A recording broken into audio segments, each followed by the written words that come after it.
quand il était venu au Sénégal en juillet ou juin 2013, je pense. Alors,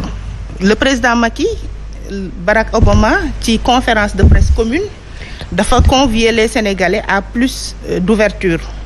pour accepter cette communauté. Et à l'époque, c'était le 27 juin 2013, le président Macky Sall avait répondu par ceci, que le Sénégal n'était pas encore prêt à dépénaliser le délit d'homosexualité. Oui.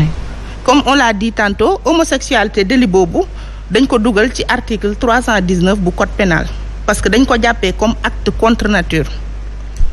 Moo tax on n'a pas besoin de dire homosexualité. Acte contre nature yi ñu ranger ko ci maanaam ñaar ñu bokk même sexe di ànd. Moo tax ñu dugal ko foofu kon donc l'homosexualité est criminalisée au Sénégal. Mais malheureusement il y a un discours de manipulation buy faire comprendre ou faire croire que Sénégal criminaliser wuñ homosexualité wala parce que c'est passible de 1 mois jusqu'à 5 ans au Sénégal suñ la ci jàppee kon jàpp naa ne loolu délit bu ñuy tëjee nit la au Sénégal et pour preuve amul kenn ku ko sañ a def di ko assumer publiquement ndax boo ko defee yoon dal sa kaw muy benn mbir ñaareeli mbir en 2020 Justin Trudeau bi mu ñëwee au Sénégal di wax sax ne c'est de l'homophobie le fait de ne pas accepter ces personnes président Macky Sall ne ko au Sénégal c'est pas pour aujourd'hui demain ou après-demain qu'on va dire que aujourd'hui c'est la gay pride on ne l'acceptera jamais donc c'était catégorique comme réponse on ne l'acceptera jamais la wax au Sénégal et en 2024 tey débat sur l'homosexualité bi li tax mu juddu après la conférence entre le premier ministre président du PASTEF Ousmane Sonko et Jean-Luc Mélenchon c'est parce que espace bi ñu ko tenir privé wul comme on l'a dit ni ñu ko waxee duma ci revenir parce que université ça appartient à tout le monde et contexte bi ñu ko defee dafa violer une loi wala une règle bu ñu defoon à l'université après les événements de juin mooy après le conseil académique mooy benn activité politique religieuse ou culturelle du ñu ko defati ci université bi léegi ci diggante bi ndax dañu ko lever déggaguma ko et on a mené une activité politique parce que c'est un parti qui accueille un autre en tout cas 2 leaders de parti qui animent une conférence publique kon loolu activité politique la ñu def ko ci biir université li ma métti nag mooy lan moo tax sénégalais yi ñaawlu wuñ ay étudiants le recteur de l'université di personne morale autorité morale de l'université di wax ñu di ko yuuxoo ay politique di wax ñu leen di acclamer loolu c'est un mal qui est profond donc ça veut dire que ces étudiants là politique moo leen ñor mais njàng parce que fii Sénégal dañu amoon benn respect bu ñuy am ci professeur ak ki lay jàngal ak corps bi nga xam ne ñooy corps enseignant mais léegi li étudiants yi wane mooy kon jàngalekat du fi dara rawatina un recteur de l'université parce que dañu ko sax humilier et c'était un acte à déplorer et à condamner ndax tey bu ñu yuuxoo un recteur ëllëg mën nañ koo sànni daal maa ñu tuur ko fariñ donc muy benn mbir bu ma njëkk a métti ci mbir moomu léegi nag cette réponse du président Ousmane Sonko comme leader du parti PASTEF mu ngi engagé le peuple sénégalais bi mu ne au Sénégal on tolère l'homosexualité Sénégal on ne tolère pas l'homosexualité peut-être ce qu'on peut tolérer ce sont les comportements efféminés d'une certaine gente masculine mun nañ ko tolérer da ngay gis ñu ne kii moom dafa xaw a jigéen mais un homosexuel au Sénégal je vous renvoie aux événements de Kaolack li fa jotoon a am kon sénégalais accepté wuñu l'homosexualité et dans cette même semaine on a vu l'USAID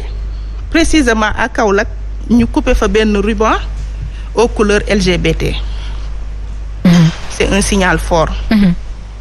et maintenant pour couronner le tout Jean-Luc Mélenchon quand il vient à Dakar devant la jeunesse sénégalaise pour dire man maay premier législateur français bu bëgg ñu jël mariage homosexuel légalisé ko mais mu ne cet amour même su ma sañoon dañ koy élargir à travers là c'est une propagande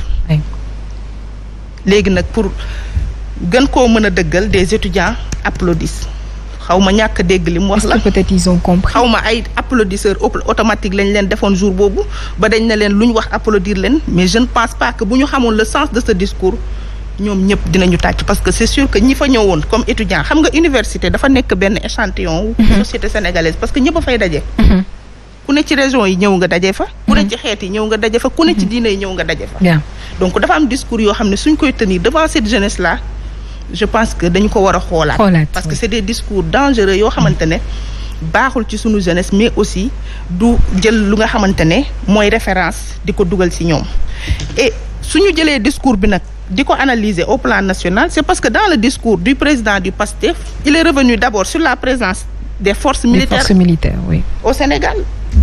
Est-ce que c'est Jean-Luc Mélenchon l'interlocuteur avéré pour en discuter? Moom qu'est-ce qu'il peut décider à la place d'un État français sur la présence ou non des militaires français? Alors monsieur Lo xëy na dina la si mën a tontu. Il a parlé d'une renégociation moo fi teewal Pastef ak coalition Diomaye. kenn xamul ban casquette la waxee. ndax casquette leaderu parti la wax wala casquette dirigeant au Sénégal parce que wax na ci ay questions d'intérêt national yoo xamante ne jàpp na ne moom seen politique ci foofu lañ ko bëgg a accès. ci foofu lañ ko bëne te loolu ça va engager l'ensemble des Sénégalais. Bien alors. Très rapidement, monsieur Lo, je vous donne 2 minutes et on passe à l'autre thème. Non, parce que faut que ñu jàll ci beneen thème bi moo tax s'il vous plaît. waaw day répondre waaw dama bëgg mu bref. loolu mun na nekk mais je pense que je vais prendre mon temps pour répondre à ces gens-là. Les Sénégalais nous regardent et c'est extrêmement important. Manipulation populiste. Parfois, un intellectuel parle. Il veut faire un raisonnement, il démontre le contraire. Et c'est dommage. dama waaru quand il porte des habits yu nga xam ni fu nekk dafa am fu mu jógee ci Afrique. mais ça symbolise tout simplement l'Union africaine jeex na amul leneen. nga ni bon solul dara lu nga xam ni Sénégal la jóge mais moom Sénégal la jóge moom Sénégal la jóge donc man gisuma foofu benn populisme bu fa nekk et puis nañu def attention respecter les autorités de ce pays qu'on se respecte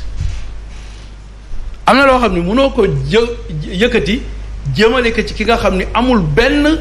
acte bu mu posé bu jëm ci loolu ba léegi ñu ngi continuer bandits salafistes et cetera mais est-ce que yéen di ngeen jàng leçon bi yéen crier sur tous les toits salafistes bandits et tout ça wax ju ñaaw sénégalais yi weddi jël sànni fee mais vous croyez qu'en continuant comme ça sénégalais yi duñu leen gën a weddi est-ce que xam ngeen nan ngeen war a politiquer parce que ay paroles politiques aussi dafa war a tegu ci yoon tegu ci li nga xam ni yar la ak teggin c'est extrêmement important am na lu bare lu ñu doon jiiñ ñële sénégalais yi dañu gis ni ñëleen ko doon jiiñ ñooñu ñoo ko jël di ko sànni ci kaw sénégalais yi ay nit ñu juste ay nit ñu dul sàcc ay nit ñu dul fen mais on les traite de menteurs dégg naa ko wax ni lu tax ñu dem ba egg pouvoir c'est avec le mensonge de certains nga xam ni sénégalais yi ils sont révoltés ndax fen gu bëri ak jaxase gu bëri alors que sénégalais yi kenn ëpp leen xel pour analyser il faut pas penser que parce que man jàng naa tuuti te bu may def français sax